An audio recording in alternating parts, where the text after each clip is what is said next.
భారతదేశం మాత్రమే కాదు, ఎక్కడెక్కడ మతం ఉంటుందో అక్కడక్కడ విభజన ఉంటుంది. అది క్రైస్తవ మతమైనా సరే. మళ్ళీ చెప్పనా, ఎక్కడెక్కడ మతం విస్తరిస్తుందో అక్కడక్కడ విభజన ఉంటుంది. ఎందుకు అనంటే మతం మానవ కల్పితం, మతం మానవ నిర్మితమైన, మానవ కల్పితమైన ఒక వ్యవస్థ.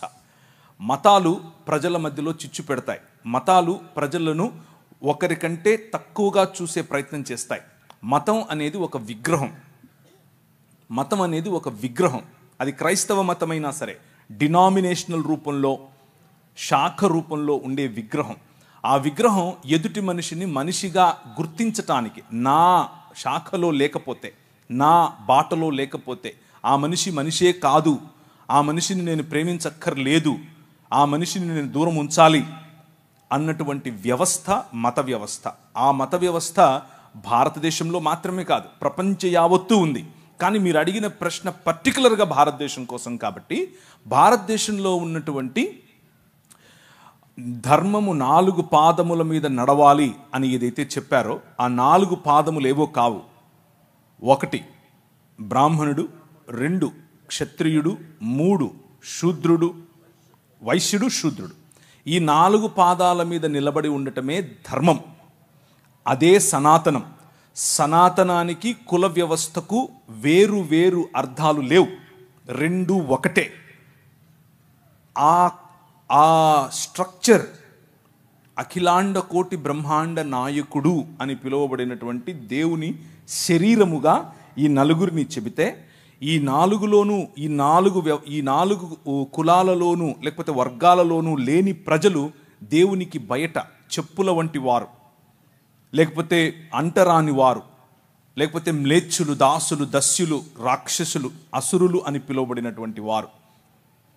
సో ఈ ధర్మమును పాటించని వారందరూ కూడా మ్లేచ్చులు, దాసులు, దస్యులు వగేరా వగేరా వగేరాగా చెప్పబడి బలవంతంగా మనిషిని ఆ ధర్మంలోనికి, ఆ మతంలోనికి దేవుళ్లను సైతం, పండుగలను సైతం మత మార్పిడి చేయగలిగినటువంటి ఏకైక వ్యవస్థ మన భారతదేశంలోనే ఉంది.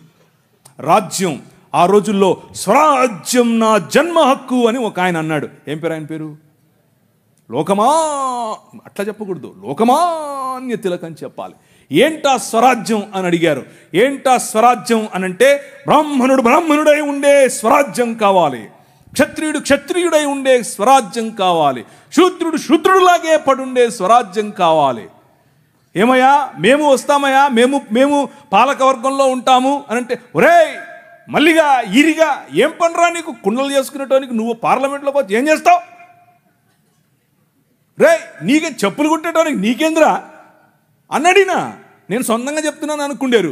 ఆయనకు ఒక పత్రిక ఉండేది, ఆ పత్రికలో రాశాడు, స్త్రీల పట్ల ఈ స్వరాజ్యానికి ఉన్నటువంటి ఆలోచన ఏంటో తెలుసా?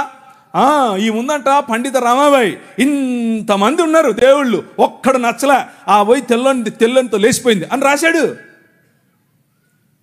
నేను ఊరికే చెప్పట్లేదు, పేపర్లో రాశాడు. వారు కోరుకున్నటువంటి రాజ్యం ఏమిటి అనంటే, వారు ఎదురు చూస్తున్నటువంటి రాజ్యం ఏమిటి అనంటే, దానికి రామరాజ్యం అని కొందరు పేరు, దానికి ఇంకో రాజ్యం అని ఇంకో వాళ్ళ పేరు. మొత్తానికి అంతా కలిపి చూస్తే ఆ స్వరాజ్యం ఏమిటి అనంటే, ధర్మం 4 పాదాల మీద నిలబడాలి. నీ బతుకు నువ్వు అలాగే బతకాలి, నీ బతుకు నువ్వు అలాగే బతకాలి. మూతికి ముంత, ముడ్డికి చీపురు, ఇదే నీ బతుకు. ఇదే చెప్పారు, నువ్వు అలాగే బతకాలన్నారు. పూణేలో అలా ప్రాక్టీస్ చేశారు. భయంకరమైనటువంటి జీవితం. ఇది వారు ఎన్నుకున్నటువంటి మార్గం, ఇది వారు చెప్తున్నటువంటి రాజ్యం. ఆ రాజ్యంలో సావర్కర్ గారు ఆ రాజ్యం కోసం పోరాడుతూ ఎన్ని పిటిషన్లు పెట్టాడు. అయ్యో బాబోయ్ నన్ను రక్షించండి, నేను ఉండను, ఇక్కడ ఈ జైల్లో ఉండను, బ్రిటిష్ వారు మీరు నిజంగా మా కోసం వచ్చినటువంటి కాళీమాత లాంటి వారు, మీరు ఈ ముస్లింల నుంచి మమ్మల్ని రక్షించడానికి వచ్చినటువంటి దేవుడు. వాళ్ళని పొగిడాడు ఆయన. పొగిడి పిటిషన్లు పెట్టిదిగా మీ స్క్రీన్ మీద కనిపిస్తోంది. పిటిషన్లు పెట్టి మరి నన్ను బయటకు తీసుకురమ్మని అడిగితే ఆయన్ను బయటకు తీసుకొచ్చారు. 1913లో ఒకటి, నవంబర్ 14 1913లో ఒకటి, ఫిబ్రవరి 2 1948లో ఒకటి, 1950లో ఒకటి చెప్తూ పెడుతూనే ఉన్నాడు. ఆయన ఒకవైపు క్రైస్తవ వీరులు ఒకవైపు క్రీస్తు కోసం వచ్చినటువంటి వారు ఈ దేశ నిర్మాణం కోసం పోరాడుతూ ఉంటే ఈయన బ్రిటిష్ వారికి తొత్తుగా పనిచేశాడు. బ్రిటిష్ వారికి తొత్తుగా ఒకవైపు ఈ దాన్ని ఏమంటారు, బ్రిటిష్ వారికి వ్యతిరేకంగా జరుగుతూ ఉన్నటువంటి సహాయ నిరాకరణోద్యమము, అలాగే అంటే నాన్ కోఆపరేషన్ మూవ్మెంట్, ఉప్పు సత్యాగ్రహం వగేరా వగేరాలు జరుగుతూ ఉంటే, అసలు ఆ ఆలోచన ఎలా వచ్చింది ఆయనకు ఇప్పుడు వద్దాం, మనం అక్కడికి వద్దాం. అలాంటివి జరుగుతూ ఉంటే ఈయన అలా కాదు, బ్రిటిష్ ఆర్మీలోకి వెళ్ళి చేరండి, దానికోసం అప్లికేషన్ పెట్టండి, నేను సిఫారసు చేస్తానని ప్రజలను రిక్రూట్ చేసుకుంటున్నాడు ఆ రోజుల్లో. అది వీళ్ళ భావజాలం. కానీ మన భావజాలం ఏమిటి, వీరి భావజాలం ఏమిటి? బంచ్ ఆఫ్ థాట్స్ అనే పుస్తకంలో గోల్వల్కర్ గారు అని అంటే ఎవరంటే మొట్టమొదటి ఆర్ఎస్ఎస్ యొక్క సరసంఘచాలక్ గారు. ఆయన చెప్పినటువంటి మాటలు, ఆయన ఉద్దేశంలో ఏంటి అసలు అంటే, ఒక హిందువు ఏ విధంగా almighty Purusha Sukta where in it is stated that the sun and the moon and his eyes stars and the skies are created from his నాభి. ఇది వాళ్ళకు కావాల్సినటువంటి ఆలోచన విధానం. అంటే ఇది అఖిలాండ కోటి బ్రహ్మాండమైనటువంటి దేశము. నాభి నుంచి ఒకరొచ్చారు, కాళ్ళ నుంచి ఒకరొచ్చారు, చేతుల నుంచి ఒకరొచ్చారు. ఇది చెప్పడమే వాళ్ళకు కావాల్సినటువంటి రాజ్యం. ఆ రాజ్యాన్ని వారు అలాగే కట్టారు. Cost is the highest evolved state ever in the world అని చెప్పాడు. అంటే కులాన్ని నిర్మించటం, కులంలో బ్రతకటం, కుల ప్రాతిపదికన ఉండటం మాత్రమే స్వరాజ్యం అని చెప్పాడు. అలా బ్రతికితేనే మనం భారతీయులం అని చెప్పాడు. కానీ దాదాపు 20% పైన, దాదాపు 50+20 70% పైన ఉన్నటువంటి ప్రజలు బడుగు బలహీన వర్గాలుగానే మిగిలిపోవాలి. బడుగు బలహీన వర్గాలుగానే చదువుకు దూరంగా ఉండాలి. బడుగు బలహీన వర్గాలుగానే అధికారానికి దూరంగా ఉండాలి. బడుగు బలహీన వర్గాలుగానే విద్యకు, వైద్యానికి, గౌరవానికి దూరంగా ఉండాలి. ఇది వారు కలలు కన్నటువంటి రాజ్యం. వారు కలలు కన్నటువంటి రాజ్యం అదైతే మనం కలలు కన్నటువంటి రాజ్యం ఏమిటి? సమానత్వం. ఈ దేశంలో ఈ బయట నుంచి వచ్చినటువంటి వలసవాదులు వచ్చినప్పుడు దళితులకు తిండి లేదు, దళితులకు పై వస్త్రం వేసుకునే హక్కు లేదు, దళితులు గోచి కట్టుకొని తిరగాలి, మూతికి ఒక ముంత పెట్టుకోవాలి, ముడ్డికి ఒక చీపురు కట్టుకొని తిరగాలి. అది మా బతుకు ఇక్కడ. ఎవరు అలా దోచింది? వాడొచ్చి దోచాడు ఆ తెల్లోడు. బ్రిటిషోడు దోపిడి దొంగ మీకంటే ఎక్కువగా అరిచి నేను చెప్తాను. కానీ ఆ దొంగకు వత్తాసు పలికింది ఎవరు? బ్రాహ్మణవాదం కాదా? ఆ దొంగకు దోచిపెట్టింది ఎవరు? బ్రాహ్మణవాదం కాదా? ఆ దొంగ మీ దేవాలయాల దగ్గరకు వచ్చి కాపు కాస్తే పోయి చచ్చిపోయింది ఎవరు? దళితులు కాదా? ఎవరికి చెప్తున్నారు ఈ కథలు? కథలు ఎవరికైనా వేరే వాళ్ళకి చెప్పాలి. క్రిమినల్ ట్రైబల్ యాక్ట్ ఎవరు చేశారు సార్? బ్రిటిష్ వాళ్ళు చేశారా? కొంచెం రీసెర్చ్ చేస్తూ కూడా ఈ మాట మాట్లాడు. క్రిమినల్ ట్రైబల్ యాక్ట్ చేయించింది బ్రాహ్మణులు. క్రిమినల్ ట్రైబల్ యాక్ట్ చేసి తీరాలి అని పట్టుపట్టింది బ్రాహ్మణులు. ఎందుకు అనంటే ఫలానా సమాజం, మీరు ఏ సమాజం గురించి అయితే మీరు మీ సమాజంగా చెప్పుకుంటున్నారో ఆ సమాజం వెనుక వాళ్ళు ఒక ప్లీ వేశారు. ప్లీ వేసి ఈ సమాజం వాళ్ళు ఎరుకళ్ళు, యానాదులు, కోయలు, గోండులు ఇలాంటి వాళ్ళు కొంతమంది ఉన్నారు, వీళ్ళని మేము క్రిమినల్స్గా చూస్తాం, వాళ్ళు పుట్టుకతో నుంచే మా దగ్గర నుంచి అన్ని దోచుకొని పోయేవాళ్ళు, మేము రోడ్డు మీద వెళుతూ ఉంటే వాళ్ళు నడవటానికి వీల్లేదు, మేము వెళుతూ ఉంటే మా సొమ్ము వాళ్ళు దోచుకుని వెళ్తారు, కాబట్టి వాళ్ళను క్రిమినల్స్గానే గుర్తించండి అని ప్లీ వేసింది బ్రాహ్మణులు. ఎవరికి సార్ కథలు చెప్తారు? తర్వాత బుద్ధుడు, విష్ణుమూర్తి. రేపు మళ్ళీ ఇదే ఆర్ఎస్ఎస్ కుహనా మేధావులు వచ్చి ఇక్కడ ఏం చెప్తారంటే అంబేద్కర్ గారు కూడా విష్ణుమూర్తి అని అంటారు. ఈరోజు డేట్ రాసుకో అన్న, ఇదే జరుగుతుంది. రేపు యేసుప్రభువును కూడా విష్ణుమూర్తి అనే అంటారు. ఎందుకంటే అందితే జుట్టు, అందకపోతే కాళ్ళు. ఇది వీళ్ళ ఆర్ఎస్ఎస్ భావజాలం. ఇది నా వ్యక్తిగత అభిప్రాయం. ఎందుకనంటే విష్ణుమూర్తి అంశమే కనుక బుద్ధుడైతే బుద్ధుడిని ఎందుకు తరిమి చంపుతారండి? బుద్ధుని ఎందుకు ఈ దేశంలో లేకుండా చేస్తారండి? బుద్ధుడు ఎందుకు ఈ దేశాన్ని విడిచిపెట్టి కాంబోడియా నుంచి, థాయిలాండ్ నుంచి, శ్రీలంక వరకు, సమాత్ర వరకు, జావా వరకు వెళ్ళిపోతాడు? ఎందుకని ఆఫ్ఘనిస్తాన్లో కూడా ఉండగలుగుతుంది కానీ భారతదేశంలో ఉండలేకుండా పోతుంది. ఏంటి దానికి కారణం? బౌద్ధ మఠాలను ఎందుకు చంపుతారు? పుష్యమిత్ర మహాశృంగుడు ఎందుకు చంపుతాడు? శృంగుడు చంపినటువంటి ఒక్కొక్క బౌద్ధ మఠ అధిపతి తలకు ఇన్ని వందల దీనారాలు ఇస్తానని ఎట్లా చెప్తాడు? ఏం మాటలు మాట్లాడుతున్నారు? ఏదైనా మాట్లాడితే అతకాలి కదా. తర్వాత చరిత్ర వక్రీకరించారు. ఎవరు? బ్రిటిష్ వాళ్ళు. చాలా సంతోషం, చరిత్ర వక్రీకరించారా? ఓకే, చరిత్ర వక్రీకరిస్తే మరి చరిత్ర వక్రీకరిస్తే అసలు రాముడు లేడని రాయాలి కదా, చరిత్ర వక్రీకరిస్తే బుద్ధుడు లేడని రాయాలి కదా, చరిత్ర వక్రీకరిస్తే కులమే లేదని రాయాలి కదా, చరిత్ర వక్రీకరిస్తే ఈ పుస్తకాలన్నీ కాల్చేయాలి కదా. వాళ్ళు ఎందుకు ట్రాన్స్లేట్ చేస్తారు, వాళ్ళు ఎందుకు తీసుకొచ్చి మనకిస్తారు? 1500 సంవత్సరాల క్రితం రాసినే లేదు కదా, చదువే లేదు కదా ఎవరికి రాయటానికి. చదువు లేని వాళ్ళు చరిత్ర ఎట్లా వక్రీకరిస్తారు? వాళ్ళు వచ్చి వాడికి భాష రాదు, వాడికి కావాల్సింది ఏంది? దోచుకుపోవడం అని మీరే చెప్పారు. దోచుకుపోయేవాడు మీకు ఎందుకు భాష రాసిస్తాడు? దోచుకుపోయేవాడు మీకు ఎందుకు చదువు చెప్తాడు? దోచుకుపోయేవాడు మీ పుస్తకాలు ఎందుకు ట్రాన్స్లేట్ చేస్తాడు? దోచుకుపోయేవాడు మీ ఆలయాల కాపలా ఎందుకు కాస్తాడు? ఇదంతా బ్రాహ్మణవాద కుట్ర. ఇప్పుడు కొత్తగా ఆర్ఎస్ఎస్ విహెచ్పిలు తీసుకొస్తున్నటువంటి ఒక స్టిక్కర్, బంపర్ స్టిక్కర్ ఏంటంటే దళితులను పోగొట్టుకోకూడదు కాబట్టి బుద్ధుడు మావాడు, దళితులను పోగొట్టుకోకూడదు అంబేద్కర్ విష్ణుమూర్తి స్వభావం. ఇది ఇప్పుడు చెప్పేటటువంటి కథ. కాబట్టి బ్రిటిష్ వాళ్ళు క్రైస్తవులే కదా అని అన్నారు. సార్, బ్రిటిష్ వాళ్ళు ఈ దేశానికి వచ్చి భాస్కర్ రాజు గారు 80 సంవత్సరాల వరకు ఉన్నంత వరకు వాళ్ళు ఆరాధించుకోవటానికి కూడా వాళ్ళ దగ్గర చర్చి లేదు. వాళ్ళు క్రైస్తవులు ఎట్లా అవుతారండి? ఆల్బర్ట్ ఐన్స్టీన్ అని పేరు పెట్టుకుంటే క్రైస్తవుడని, భాస్కర్ రాజు అని పేరు పెట్టుకుంటే హిందువు అని. ఇది గనక స్టాండర్డ్ అయితే నేను హిందువుని అవ్వాలి, నా పేరు ప్రవీణ్ కుమార్. అది కాదు సార్ స్టాండర్డ్. స్టాండర్డ్ ఏంటంటే ఇదిగో ఈ 66 పుస్తకాలు ఉన్నటువంటి బైబిల్ గ్రంథాన్ని ఎవడైతే విశ్వసిస్తాడో వాడు క్రైస్తవుడు అవుతాడు. ఒకవేళ ఇక్కడికి వచ్చినటువంటి బ్రిటిష్ వాళ్ళు క్రైస్తవులే అయితే విలియం కేరీని రాకుండా ఎందుకు ఆపుతారు? జీగన్ బాల్ గారిని రాకుండా ఎందుకు ఆపుతారు? క్రైస్తవ మిషనరీ సంస్థలు రాకూడదు అని వాళ్ళపైన చట్ట వ్యతిరేకమైనటువంటి అంటే వీసా ఉల్లంఘనలు అన్న పేరు మీద దిగిన వెంటనే ఓడలెక్కించి ఎందుకు పంపిస్తారు? వాళ్ళని ఇక్కడ రోడ్డు మీద కొట్టి చంపుతూ ఉంటే కూడా మాకు పట్టినట్టు ఎందుకుంటారు అని అంటే వారికి క్రైస్తవ భావజాలానికి ఏ సంబంధం లేదు కాబట్టి. బ్రిటిష్ వాళ్ళలో క్రైస్తవులు ఉంటారా? ఉంటారు. భారతీయుల్లో క్రైస్తవులు ఉంటారా? ఉంటారు. భారతీయులందరూ హిందువులేనా? కాదు. భారతీయుల్లో హిందువులు ఉంటారా? ఉంటారు. ఇది చిన్న లాజిక్ కదా, ఇది కూడా మిస్ అయితే ఎట్లా? బ్రిటిష్ వారు క్రైస్తవులు కాదు.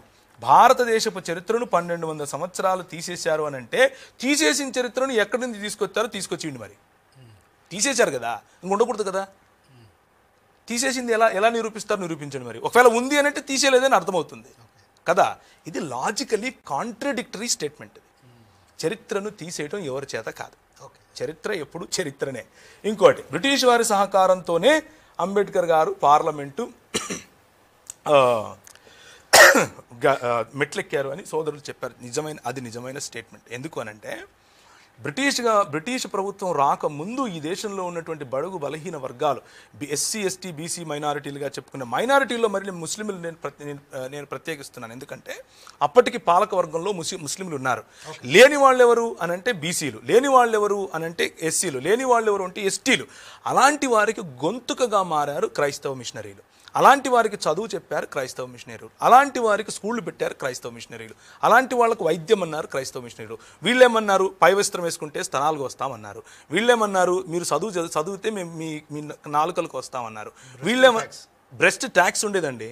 వీళ్ళే రజాకారులను పెట్టి ఒకరు హింసిస్తే ఇంకొకడేమో పిలక పెట్టుకొని హింసించాడు. మొత్తానికి హింసించబడింది ఎవరు? మేమేగా. మాకు వాయిస్ అయినారు ఎవరు? బ్రిటిష్ వాళ్ళందరూ కాదు, వాళ్ళలో ఉన్నటువంటి క్రైస్తవ భావజాలం తెలిసినటువంటి వాళ్ళు. అలాంటి వాళ్ళు వెనుక నిలబడ్డారు కాబట్టే ఫూలే గారి భార్య సతీమణి గారికి వారు చదువు చెప్పారు. ఫూలే గారు నిలబడ్డానికి కారణం బ్రిటిష్ మిషనరీలు కాదా? అంబేద్కర్ గారి చదువు కోసము మిషనరీలు కాదా కారణం? ఆయన వెళితే ఇంగ్లాండ్లోను మరియు అమెరికాలోను ఆయన ఆదరించింది క్రైస్తవులు కాదా? ఆయన నిలబెట్టింది క్రైస్తవులు కాదా? సైమన్ గోబ్యాక్ అని వీళ్ళు అరిస్తే సైమన్ వస్తాను అని రాసింది ఎవరు? క్రైస్తవుడు కాదా? ఇవన్నీ కనిపించవా? ఇంకొక విషయం, నేను ఒక 2-3 విషయాలు అన్న ప్రస్తావించారు. నేను చాలా తక్కువ సమయంలో ఒక విషయం చెప్తాను. ఏంటి అనంటే క్రిమినల్ ట్రైబల్ యాక్ట్ అని అన్నారు. సరే, ఈ దేశంలో జోగిని వ్యవస్థ అని ఒకటి ఉండేది. ఆంధ్ర జోగిని అబాలిష్మెంట్ ఎప్పుడు జరిగింది? భాస్కర్ రాజు గారే చెప్పాలి. ఇంగ్లీష్ ఎడ్యుకేషన్ యాక్ట్ ఎప్పుడు వచ్చింది? భాస్కర్ రాజు గారే చెప్తారు.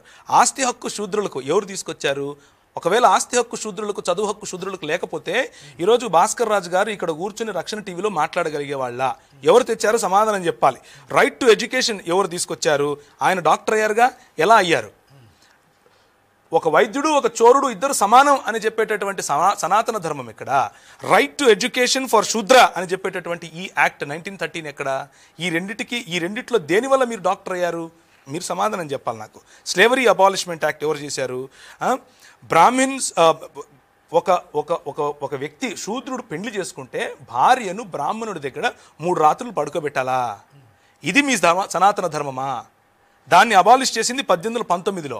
ఎవరు అబాలిష్ చేశారు? East India company. ఎవరు అబాలిష్ చేశారు? 1830లో హ్యూమన్ సాక్రిఫైస్ అబాలిషన్ యాక్ట్. అంటే మీరు నేను ఈరోజు బ్రతికున్నాము అని అంటే వాళ్ళు చంపకుండా మన తలలు తెగకుండా ఉన్నారు అని అంటే ఆ రోజు తీసుకొచ్చిన యాక్ట్ కదా. Non discrimination act 1833. Right to sit, శూద్రులకు కూర్చునే హక్కులు లేవండి, పిరుదులు కోసేవాళ్ళు. ఈరోజు టీవీల ముందు మీరు నిలబడుకొని మాట్లాడుతున్నారు అంటే కారణం ఏంటి? ఏ యాక్ట్ కారణంగా? ఈ ట్రైబల్ యాక్ట్ గుర్తొచ్చిందా? అది చేయించింది బ్రాహ్మణ సముదాయం కాదా? నాచ్ కమ్యూనిటీ అన్నటువంటి ఒక కమ్యూనిటీ ఉండేది. మన బడుగు బలహీన వర్గాలకు దళిత సహోదరులను వాళ్ళు అర్ధనగ్నంగా లేకపోతే పూర్తి నగ్నంగా దేవాలయాల ఎదుట డ్యాన్సులు చేయించేవాళ్ళు. ఇంతవరకు మన రెడ్డి గారు చెప్పారు ఒక మాట, అంటే భజన చేసేటటువంటి కళాకారులు ఉన్నారు అని. వీళ్ళను కూడా ఎవరైతే నాచ్ కమ్యూనిటీగా పిలిచారో, దేవదాసి కమ్యూనిటీగా పిలిచారో, జోగిని కమ్యూనిటీగా పిలిచారో వీరిని ఉంపుడు గత్తెలుగా ఒక పక్క చూస్తూ, వీరు పెళ్లిళ్ళు చేసుకోకుండా పిల్లలు కనాలి అని చెబుతూ, కాదు వీళ్ళు కళాకారులు అని పేరు పెట్టి వారి కోసము దాన్ని ఏమంటారు, హైకోర్టులో పిటిషన్ వేస్తే కొట్లాడుతూ ఉంటే ఈ సనాతన ధర్మ సంరక్షకులు వచ్చి ఏమంటారంటే ఇది మా సంస్కృతి అంటారు. ఏదండి మీ సంస్కృతి? మా ఆడవాళ్ళను అర్ధనగ్నంగా చేసి నాట్యం చేయించడం మీ సంస్కృత? అది కాపాడటం కోసం మీరు నిలబడతారా? దానికి వ్యతిరేకంగా పోరాడితే బ్రిటిష్ వాడు క్రైస్తవుడైపోయాడా?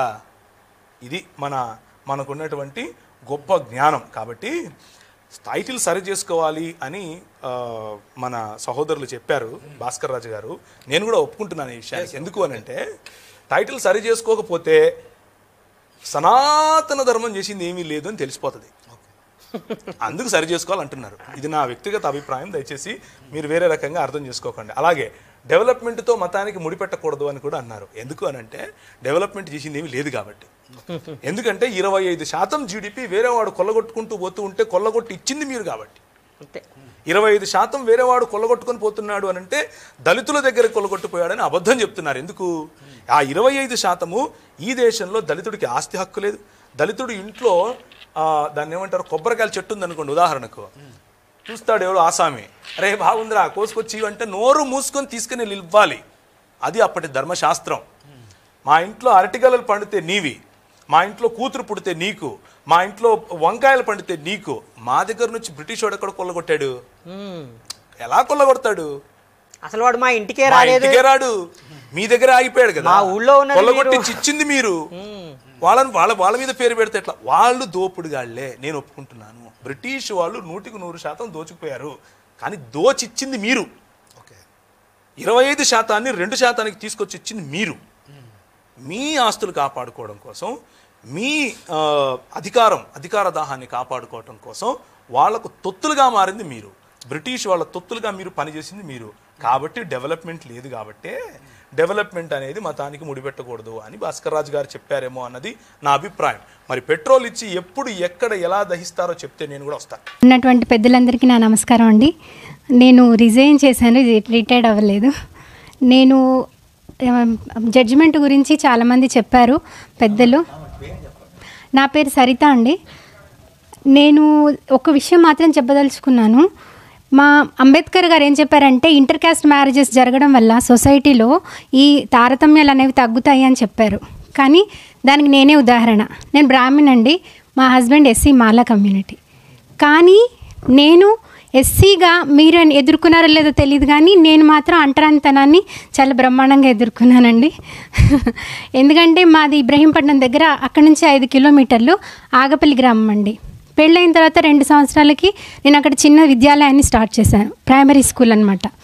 అయితే నేను స్కూల్ పెట్టిన తర్వాత ఆ ఊర్లో 1200 కుటుంబాలు ఉన్నాయి.